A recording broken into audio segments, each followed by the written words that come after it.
meaning of life, of human life, consists in the heroic conflict with tragedy. We're all going to end up in the dustbin. Excuse me, the ash can. And there's no future. Finally, it's empty. And then we come across Buddhists, because the world is all closing in, you see. People on the other side of the world who think that emptiness is a great thing. Wawi, they say, shunyata in Sanskrit, emptiness. If you can understand that you are basically emptiness, you're a Buddha. You're enlightened. You're awakened. Isn't that weird? From a Western point of view, that seems absolutely crazy. We call it nihilism. That's awful. But the basic formula of Buddhism is shiki sokuze ku. Ku sokuze shiki. That which is emptiness is also precisely form. That which is form is also precisely emptiness.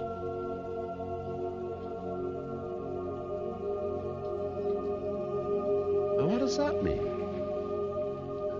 You know, they all get and sit together in the Zen monasteries and elsewhere, and they chant this sutra. Maka hanya haramita shingya. And that goes, this shiki sokuze ku sokuze shiki, etc., etc., etc., bong bong bong, and finally it ends up with a kind of gate gate paragate parasangate om svaha. You know? What's all that about? Excuse me, I have a little cough because I've just been to London and picked up the London flu. So, now think about this. What do you mean by the idea of clarity? Clear. The word clear in English can be spelt in different ways. C-L-E-A-R, C-L-E-R-E, C-L-E-V-E-R, C-L-E-R-G-Y. They're all on the same root. A clergyman, a cleric, a clerk is supposed to be someone who's clear. Like Ron Hubbard, he invented the word clear, you see, used it for somebody who had developed Dianetic proficiency. Clear. And what do we mean by this word? When you say it's a clear day, it means there's no smog. And so the air is empty. And as a result of the fact that the air is empty, all the forms are articulate in detail. When your head is clear, when your vision is clear, all the details can be made out. So that is why emptiness equals form. That's marvelous. So therefore, I think that the most essential ingredient of an academic discipline is to clear our heads. For some reason, my lectures are always attended by dogs. Now, to clear our heads. Now, how do you do that? This is the most important adjunct to intellectual discipline.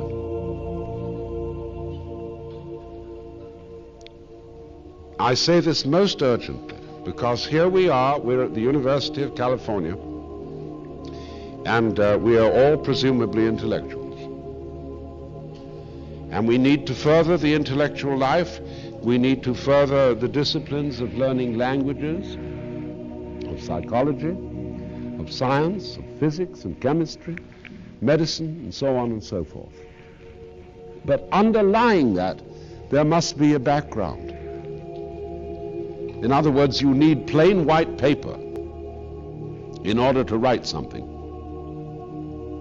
And so in the same way, underlying all our thinking, there must be emptiness. And that's what we call in Asia, jhana, which means the practice of meditation. You can also call it yoga. These are really, there are little nitpicking details we might make between them, but they're really equivalent words. Jhana, yoga, Zen, and of course also the Sufi disciplines are all the same thing, but they're largely missing in Western religion. The individual has been dead, in your terms, has little to do with whether or not you will be so visited, but rather the intensity of the relationship. In the sleep state, you may help recently dead persons, complete strangers, to acclimate to after-death conditions, even though this knowledge is not available to you in the morning. So others, strangers, may communicate with you when you are sleeping, and even guide you through various periods of your life.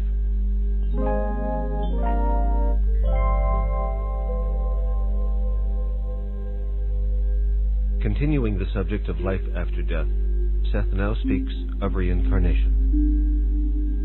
There are unlimited varieties of experience open to you after death, all possible, but some less probable than others, according to your development. You may decide upon another reincarnation. You may decide to focus instead on your past life, using it as the stuff of new experience, creating variations of events as you have known them, making corrections as you choose. Now, some individuals, some personalities, prefer a life organization bound about past, present, and future in a seemingly logical structure, and these persons usually choose reincarnation. Others prefer to experience events in an extraordinarily intuitive manner, with the organization being provided by the associative processes. Some simply find the physical system not to their liking, and in such a way take leave of it. This cannot be done, however, until the reincarnational cycle, once chosen, is completed. The last choice exists for those who have developed their abilities through reincarnation as far as possible within that system. Some, finished with reincarnation, may choose to re-enter the cycle acting as teachers, and in such cases some recognition of higher identity is always present. Now there is an in-between stage of relative indecision, a mid-place of existence, a rest area, comparatively speaking, and it is from this area that most communications from relatives occurs. This is usually the level that is visited by the living in projections from the dream state. Before the time of choosing, however, there is a period of self-examination, and your full history becomes available to you. You understand the nature of the entity, and you are advised by other portions of that entity, more advanced than yourself. You will become aware of your other reincarnational selves, for example. There will be emotional ties with other personalities whom you have known in past lives, and some of these may supersede your relationships in the immediately past life. This is a meeting place for individuals from your own system also, however. Conditions and development are important, rather than the length an individual stays in this area. It is an intermediary step, but an important one. In your dreams, you have been here. Reincarnation involves far more than a simple decision to undergo another physical existence. In this in-between period of which I am speaking, many issues, therefore, are considered. When most people think of reincarnation, they think in terms of a one-line progression in which the soul perfects itself in each succeeding life.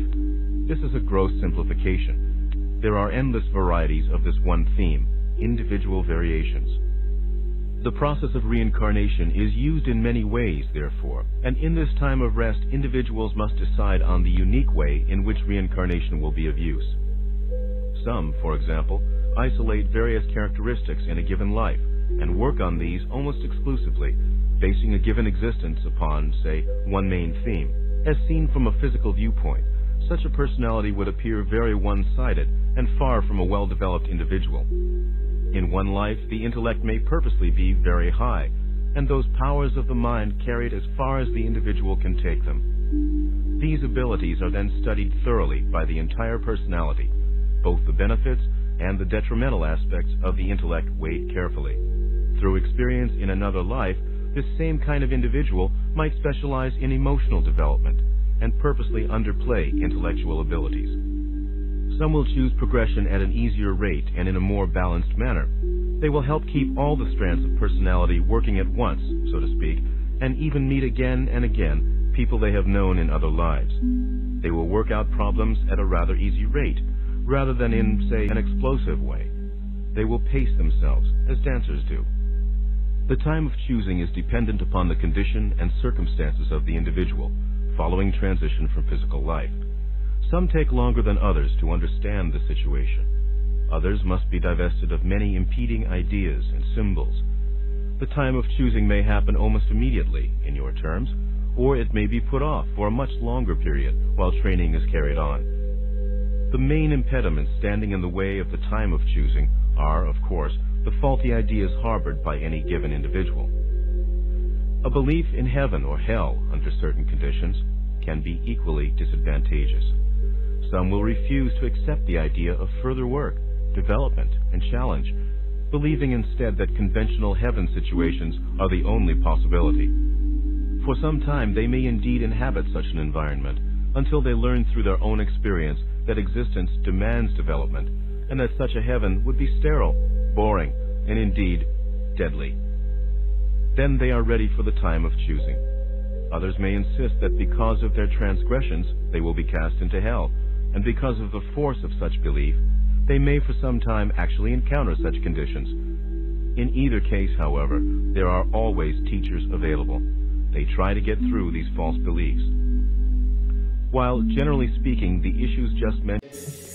I'd like so understood fully. It's just exchange.